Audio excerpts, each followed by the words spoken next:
Hi everyone, doing this review for Itsy Bitsy Book Reviewers, and I'm excited to read from The Amaranth Charter, a novelette by Nathaniel H.C. Kim.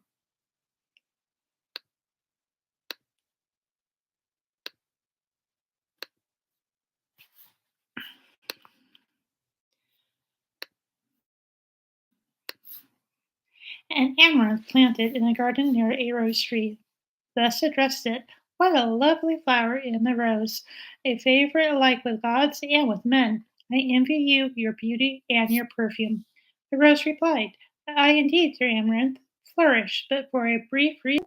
If no cruel hand pluck me from my stem, yet most would perish by an early doom.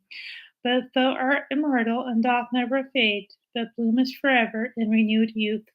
From a Greek fable.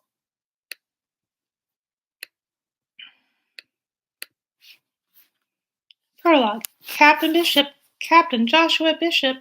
Startled, Joshua Bishop shot up from below the starboard gunwale, lost his balance, and staggered backwards right into the pointed corner of a large fish box, hitting his tailbone. The sudden pain was gut-wrenching, radiating through his lower back and bending him over. "God damn it," he hissed, catching a glimpse of a sandaled foot resting atop the starboard gunwale just as another jolt of pain shot through his back. Grimacing, he hobbled over to the chair in the stern, lowered himself gingerly into it, and slouched forward.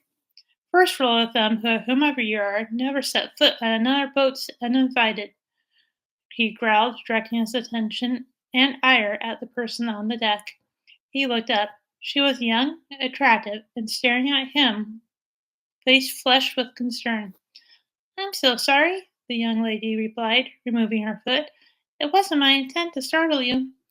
She reached into a cloth bag slung over her left shoulder and brought out a bottle of water. "Why don't you drink some water? It's hot out here. It'll cool you off." He glared at her, but without a second's thought, she cracked the plastic cup and held the water bottle out to him. "Please, drink some." They stared silently at each other for several moments before Joshua took the proffered bottle and swallowed. In the heat of the mid-morning, the water was good. He took another swallow, aware her dark hazel eyes were traveling around the stern, lingering on the inside of the open cabin door, and climbing up to the flying bridge. A bit embarrassed over his outburst, he straightened up and managed a wan smile. "Shall we start again?" Joshua said, pain ebbing. "Why don't you come aboard and we'll talk?" He stood up, held out his hand, and helped her step onto the gunwale and descend the 2 small steps beneath it into the stern, noting a light scent of gardenia wafting around her, one of his favorite scents. Once in the stern, she moved toward the starboard corner of the transom, turned around, and leaned back against it, placing her backpack and her shoulder bag on the deck at her feet. The smooth skin of her thighs pushed sensuously against the white hem of her shorts. Joshua smiled. "Now, how may I help you?" he asked, gazing at her. She smiled demurely. "You're sure you're okay?" "Yes, thank you. I just need to be more careful when I'm working," he said, taking a pack of cigarettes from the pocket of his old polo shirt. He was about to light one and noticed that she was staring at him. He stopped. "Please go ahead and smoke," she said, smiling. "It's your boat. I'm just a prospective customer.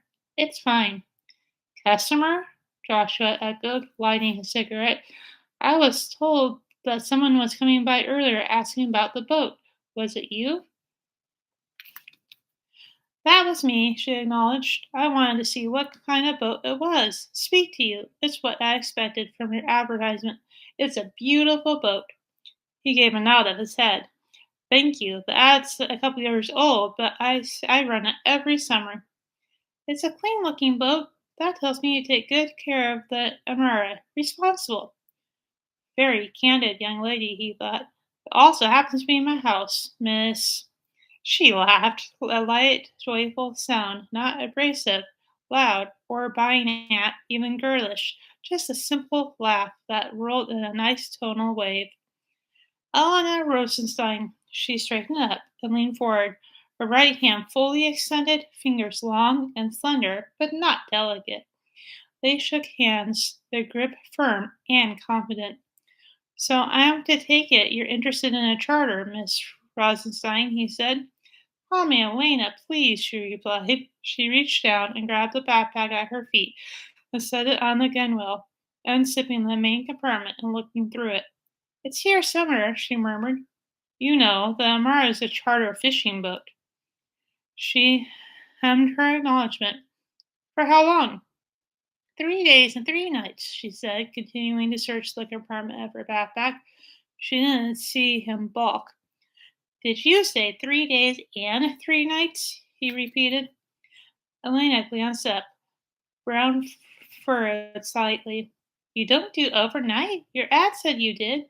"No, no, I do overnight," Joshua corrected. "Not often. Most charters are for a single day." He cleared his throat. "Overnight charters are more expensive." "Here it is." She brought out a pinkish red leather billfold with some kind of dark imprint in the corner of the cover. "What kind of fishing did you and your husband—" "Not married," she interjected, holding her billfold. "Boyfriend?" "No boyfriend. I'm single. It's just me." He glanced away a moment, a bit befuddled, then looked at her again. "Allow me to make sure I understand you." Elena's head tilted inquisitively to one side, her ponytail swinging behind her. "You're interested in chartering the Amara for 3 days and 3 nights alone?" he asked. He repeated, "Did I get that right?" "Yes." Uh, uh, Right look filled her eyes. "Is that a problem, Captain?" "No, not a problem," he answered. "I don't mean to sound out of place, but don't you think that's a bit unusual for a woman to be chartering a boat for 3 days and 3 nights alone?" The color of her hazel eyes seemed to darken, a light flush touching her cheeks. "Would you say that if I were a man?" she asked. "I I happen to like the boat," she interjected, "and so far I still like the captain." She opened the billfold and abruptly stopped, eyes narrowing. "Unless you think my trust misplaced—" "Oh, no, not at all," he smiled. "Have you ever done any deep sea fishing before?"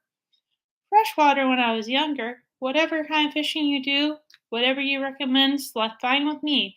You're the captain. I'm sure you know about these things." He took a drink from her water bottle. "May I have some?" she asked. "Sorry," Joshua said, lowering it. "Let me get you a fresh one." He turned to go into the cabin when she plucked the bottle out of his hands. "This is good enough, thank you."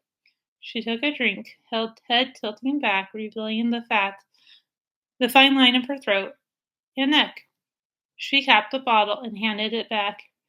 "When may we leave?" Joshua grinned, amazed by the youthful exuberance. "Perhaps we should discuss it first." "Right," she gestured, reaching up to redo her ponytail and pulling a dark green silk scarf from her hair. Joshua waited, enchanted. He always felt partial to women who wore their hair that way. No matter what a woman's age, a ponytail was as much a part of the feminine mystique as makeup or high heels. The two seemed to naturally go together, like men and beards. "So how much?" She finished knotting the scarf off. "Well," he mused a moment, pulling out his cell phone and switching to the calculator. "Normally the charge is $60 an hour for one person. For overnight, 75 an hour. At that rate, it would be 1,600 times 3 days and nights, which would be—" He hit the total button. $4,860, not including tax. He hit two more buttons. 4,860 times 4.5% state tax equals 5,000 rounded off. That includes all fuel, food, drinks, fishing equipment, and necessities. Any fish caught remain with the Amara unless the customer opts to take it. Joshua paused, contemplating his next words. "Any particular place you're talking about?" "I've always wanted to see the world record cliffs of Molokai. I've read about them, so that would be nice. Does that cost extra?" "Cost less if you just flew to Molokai and chartered a boat at the Helena Harbor. I think there's quite a few tourists that do that. She stared down at the deck for several moments, counterparting or contemplating his suggestion, then slowly met his eyes. Any guarantee to catch fish? She asked. Joshua smiled wistfully at her. If I could guarantee that for every one of my charters I would, he explained. But frankly, I'd be lying if I said I could. You'd probably find someone who'd give you that guarantee, but I'm not one of them. He looked up from his phone.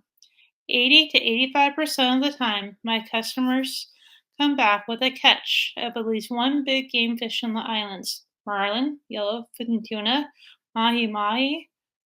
Oh no, I've done clean sweeps on occasion, catch all four in one day, but it's never been a guarantee, at least not for me. Joshua mused a moment. Tell you what, if you take the charter, I'll waive charging you tax for it, pay it myself. Elena thought about it, and without a word, deftly extracted her wallet, 7 bills. 5 were $100 bills, which she placed in Joshua's hands. She held up the 2 remaining bills, grinning. I bet you've never seen 2 of these before, Captain. In front of his eyes, she fanned out 2 $1,000 bills with a profile of Grover Cleveland on the front side. I'll charge the balance. My God, he breathed in surprise. I never have. May I? Pleased with his curiosity, Elena handed him one of the crisp $1,000 bills. He turned it over. The back of the bill was an orange color. The government doesn't produce this denomination anymore. I've seen the 500, but not the 1,000. How did you get it? A birthday gift from my Saba? That's a Jewish word for grandfather, she replied, handing the other bill to him. He kept them for many years with the intent of passing them on to his grandchildren. Unfortunately, I'm the only one. I'm sure they're still quite good. Are you kidding? These are worth more than the face value, Joshua retorted. Collectors pay handsomely for bills in good condition like these. He gazed at the shoe in his hands. Look, he said, handing them back to her. Why don't you charge it? Keep these. I can't take it in good conscience. Credit card's fine. Elena gazed at him and then responded with an emphatic shake of her head. I've got another 3 of these at home. I'm not a collector of things, but I see it pains you, so let's do this. She reached into the billfold and pulled out a black visa with gold lettering on it. Money's meant to be spent on things you find meaningful, my Saba always told me. Do whatever you want with the 2 you have. Besides, I don't like walking around with so much cash. I insist. Joshua stood, stunned. Who was this woman? He took her credit card and went into the cabin to complete the transaction. He came back out and handed her the receipt, still holding on to the $2,000 bills. A big mahalo thank you, he said. She smiled and put her billfold back in the pack. So, when can we leave? Joshua glanced down at his watch. It was a little after 9 o'clock in the morning. Normally, it'd take at least a day to prepare, but there were leftover provisions from a charter a few days ago, and he knew that Henry Capilli always kept his deli well stocked. He certainly didn't want to lose this booking. He felt a strange attraction to the young woman despite the morning's mishap. Welcome aboard the Amara, Elena Rosenstein, Joshua greeted, smiling. You've got yourself a charter. They shook on it. I've some provisions to buy and a little prepping to do, but if you come back here at 4 hours, around 2, we'll be ready to leave. 2 o'clock it is. This is so exciting. She clapped her hands, put on her backpack, and shouldered her bag. I noticed a little park up the road, she said as he helped her onto the deck. Doc, I think I'll pay a visit. Is it okay? Safe? Llamas Village, Joshua said. Yes, it's a nice place. I go there sometimes to relax. There's an ancient 800-year-old Hawaiian fish pond, Hexia Fish Pond nearby. It was restored by a non-profit, Papaneohikia. There also cleared much of the surrounding land that was overgrown with mangrove for decades, a piece of our windward coast history. I'll check it out, Elena said. See you in 4 hours. She sauntered off. Joshua quickly finished changing the starboard cleats on the transom, put his tools away, and set out for Henry's deli to gather what he needed. This had been some morning. Wow.